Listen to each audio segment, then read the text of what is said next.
How you doing, Duke? Doing well. Thank you for coming over today. It's a lot of fun to be in your kitchen. So what are we going to be making today? Today we're going to make barbecue short ribs. It's pork. And then we're also going to be making a red onion potato salad. So what are we going to need for this recipe? Well, the first thing we're going to do is we're going to remove the membrane. It's like a fat here underneath the ribs. Okay. Otherwise, when you eat it, it'll be kind of chewy.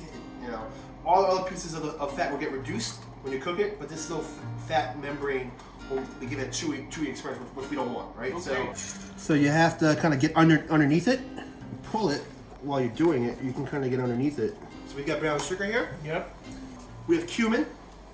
And you've got the smoked salt, actually, it's really good. Nice. I put a little coriander in there too. So smoked paprika, garlic.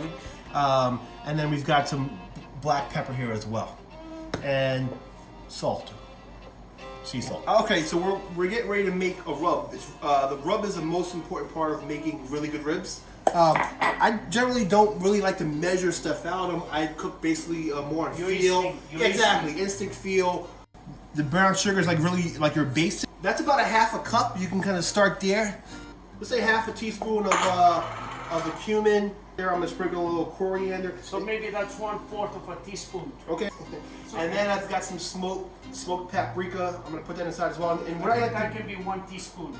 1 teaspoon works. Yeah, a tablespoon of garlic. 1 tablespoon. You can't go wrong with garlic. Yeah, garlic is a home run here. I'm gonna put some salt. You know, you definitely want to use. You know, salt is important part of cooking. Like pepper. Like pepper is next.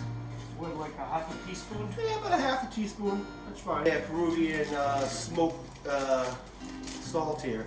This is about a teaspoon of this will work as well. So I'm probably gonna need to add some more, okay? Because I can tell that in terms of I'm not gonna have enough rub to cover all the ribs. Because I'm gonna cover both. It takes a little bit. Yeah. Wow. I think we'll be okay. Looks good. Yeah, that's so Right. you get the salt Exactly. ready to the meat. One thing I'm gonna put a little oil on it. Yeah, so it makes it more like easier for the. Yeah, exactly. It'll to stick. Almost like a glaze. It's a Yeah, it's a glaze, right? That's the right word. The glaze. I'm gonna pour it on top, rub it in. All right, this is only the first side, and we've got a pretty good amount left over as well. Okay. And you know when you have ribs that melt in your mouth when they're falling off the bone. So if they fall off the bone, then you've done a really good job, right? So wrap it up.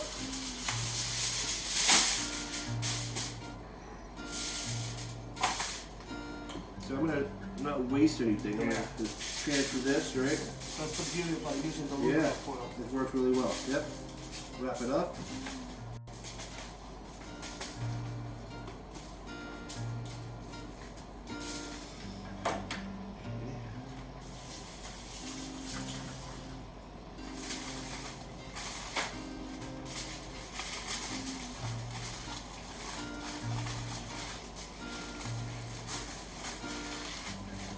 Okay, so we're good here. I'm gonna get a pan to put it in. So we preheated the oven already. So what's the temperature? It's about 425. I'm gonna put it in the pan because there's gonna be juices coming out like this.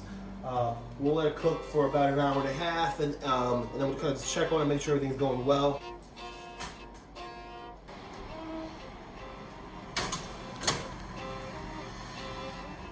The barbecue sauce now. Sweet baby back rib. Sweet baby Ray's is my barbecue sauce of choice. I'm gonna use smoked salt from Peru. I'm also gonna put a little bit of chili powder, not too much chili powder. And I'm gonna put a little garlic.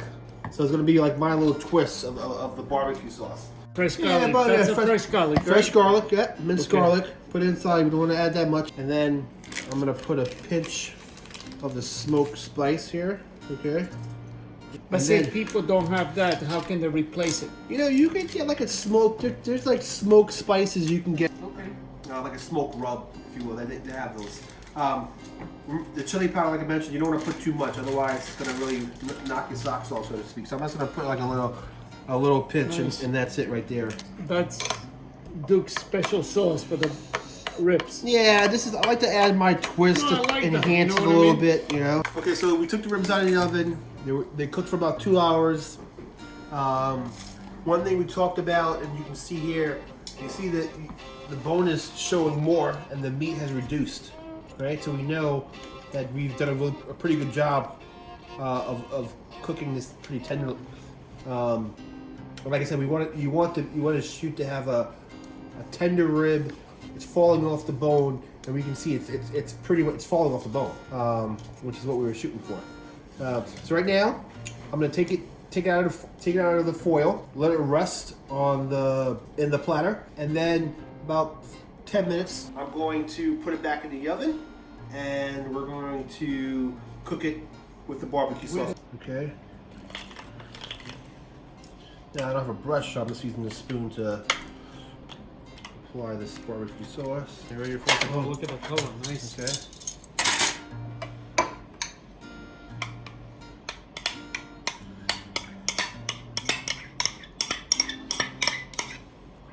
Do you get excited when you eat these ribs?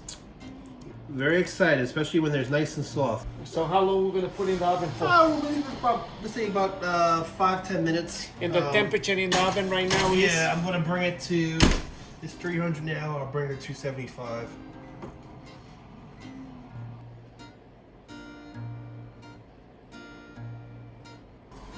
Okay, so we're making the potato salad. Yeah, so it's a red onion potato salad. Okay. We're gonna be using red onion. We've got a red potato. We're going to use some red vinegar. Mustard will add to that acidic taste as well. Mayonnaise, salt, garlic, eggs as well. You want me to do it this way? Yeah, it's fine. It's fine. Yeah. As it will just kind of pickle, if you will. So we'll just have this continue to sit until we're ready for it. Essentially, when we're ready to use this, we'll basically just take it out. Washing the potatoes. Washing the potatoes, get rid of all the grit, right? All the dirt.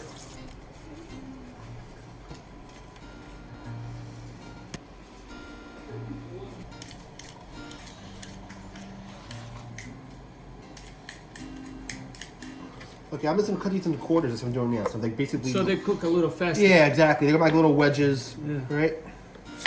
It's like a medium to high flame, exactly. Yeah, so we're gonna let it cook for 12 minutes? Yeah. Be there for like around, let's say roughly like 8 to 10 minutes. 8 to 10 minutes. And how many eggs we're using? 3 eggs. 3 eggs. Yep. Perfect. So what are we doing now, Duke? We're straining out the water for the potatoes, and then we're gonna transfer it into a sheet tray, and we're gonna let it cool in the refrigerator. So they don't have to go cooked all the way. Exactly. You want a little bite, Okay. right? So what are we doing, Duke? I'm removing the eggs from the pot, putting them in an ice bath. They're gonna cool down. They're gonna chill, and then we'll give it about like good 10 minutes to cool down, and then we'll take off the shell. All right, so we're gonna start mixing the dressing, if you will, for the red onion potato salad. It's gonna have mayo, mustard, black pepper, salt, parsley, and a little bit of red wine vinegar. Here, I'm gonna let you chop it up. Just give me like a rough chop. Okay. We're gonna put it into a mixing bowl. How much mayonnaise we put? We put about a half a cup.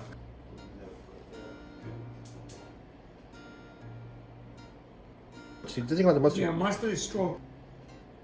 Some pepper here. About a tablespoon. Teaspoon. Teaspoon, right? Teaspoon. Put a little bit of garlic in there, not too much. Salt. Salt. Teaspoon. Yeah, about a teaspoon. Whisk it up, and then that'll be ready to mix in with the potatoes and the egg, and the red onion, and then that will be it. So the celery, we're gonna put them in the sauce, or? Yeah, I'm gonna just put it on the side. This way Okay. we can add it. It's coming off nice and easy now. Because I think you put the eggs in the water and you cool down the eggs. Yeah, So it's a lot easier to cool them off. Sometimes it'll stick if you don't have it properly cool it off. It can be a little bit of a pain in the butt, to say the least. No, I like this. Yeah.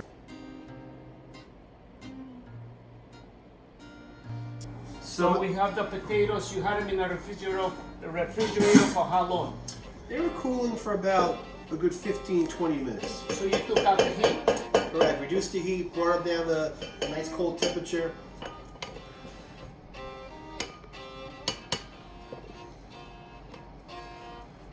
Look at our onion.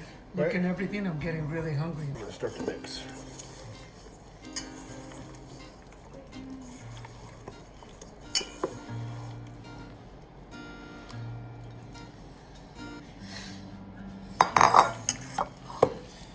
See, this is what I like about food. You know, it's different ways you can make food. Different people can make the food. But in the end of the day, if the food is good, it's good. All right, Doug, looks amazing. It's been 3 hours now, right? We started at 2 o'clock. It's 5 o'clock right now. So the food looks good. So we're gonna try it. It's so delicious. It's soft. It comes out right out of the bone. You have the respect for the food and the time, and you have the confidence you're gonna get it done. Yeah, I think you build on that confidence, right? You've been there before, you've done it before, right? You're able to, you know, you can make adjustments, you can make changes. You take your time making whether you're making the ribs or making steak or making chicken cutlets, what have you. You take your time, you know, making the food. You put the love, you put the care, and also too, it's knowing what the flavors you like, right? Tasting the food. I think it's really important. People like to cook, but they don't want to taste the food. You can't fake it. There's a level of respecting the process. You're not taking shortcuts. Trying to enjoy the journey, right? Thank you, too. Get yourself in a